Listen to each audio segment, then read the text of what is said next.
Herkese merhabalar. Papatya mutfağıma hoş geldiniz. Bugün sizlere hem görüntüsü hem şekli şahane, yumuşak mı yumuşak, kıymalı örgü poğaçaları hazırlıyorum.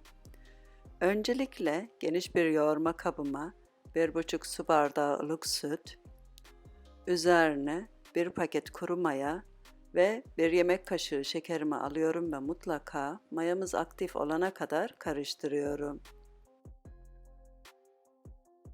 Harcıma 2 adet yumurta, 1 su bardağı yoğurt, malzemelerimiz mutlaka oda sıcaklığında olması lazım. Ve 1 çay bardağı sıvı yağımı da ekliyorum ve bu aşamada krema haline gelene kadar çırpıyorum.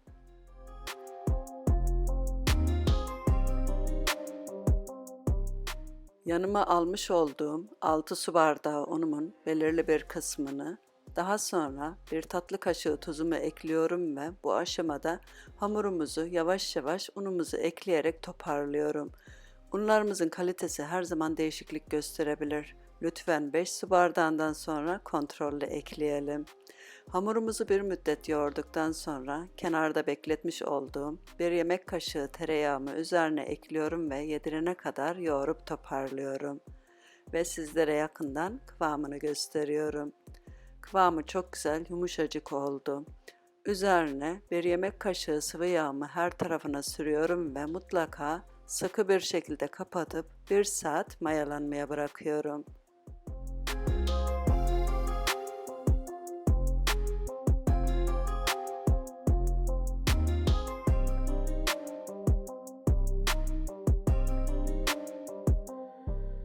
Hamurumuz toplam 1 saat mayalandı. Gerçekten çok güzel, pürüzsüz bir hamuru oldu.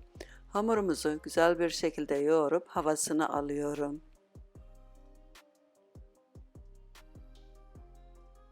Daha sonra mandalina büyüklüğünde bezeler hazırlıyorum. Hazırlamış olduğum bezelerimin mutlaka üzerine örtüyorum ve sadece 5-10 dakika dinlendiriyorum. Poğaçalarımı kıymalı hazırlıyorum arkadaşlar. Tarifini açıklama kısmına ekliyorum. Dilerseniz oradan bakabilirsiniz. Hazırlamış olduğum ilk bezemi tahtamın üzerine alıyorum ve parmak uçlarımla hafif açtıktan sonra merdane ile pasta tabağı büyüklüğünde açıyorum. Dikdörtgen şekli vererek her tarafını eşit bir şekilde ayarlayıp açıyorum. Dilerseniz bu aşamada hiç merdane kullanmadan sadece elinizle de açabilirsiniz. Ve böyle bir tane aparat ile ortadan sonuna doğru kesiyorum. Kesmiş olduğumuz kısımların tam ortasına kıymalı harcımdan koyuyorum. Kıymalı harcımızı koyarken mutlaka biraz dikkatli olalım arkadaşlar. Kenarlarına sıvı yağ değmesin. Yoksa şekli daha sonra gerçekten bozuluyor ve bütün emeğimiz boşa gidiyor. Her tarafını mutlaka sıkı bir şekilde kapatıyorum.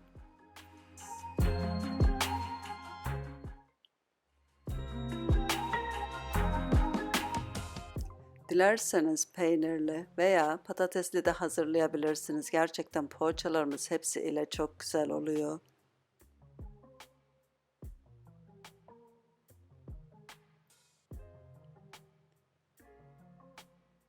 Her tarafını güzelce sıkı bir şekilde kapattıktan sonra örgü şekli veriyorum.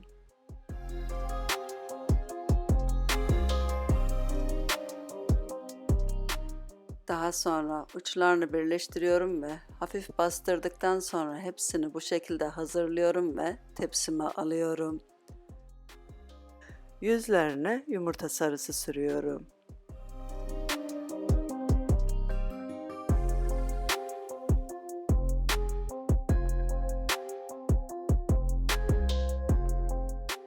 Daha sonra bol susam serpiyorum.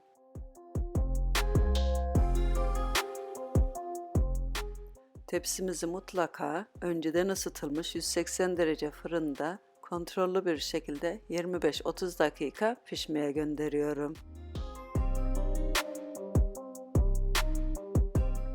Tepsimi fırından aldım gerçekten. Örgü poğaçalarımız muhteşem oldu. Harika gözüküyorlar. Eğer sizler de farklı ve değişik yumuşak bir poğaça tarifi istiyorsanız mutlaka bu şekilde denemeniz lazım. Hem yapması çok kolay, hem çok pratik, hem de yumuşacık oldular. Bir tarifimin daha sonuna geldim. Başka tariflerde görüşmek üzere. Hoşça kalın.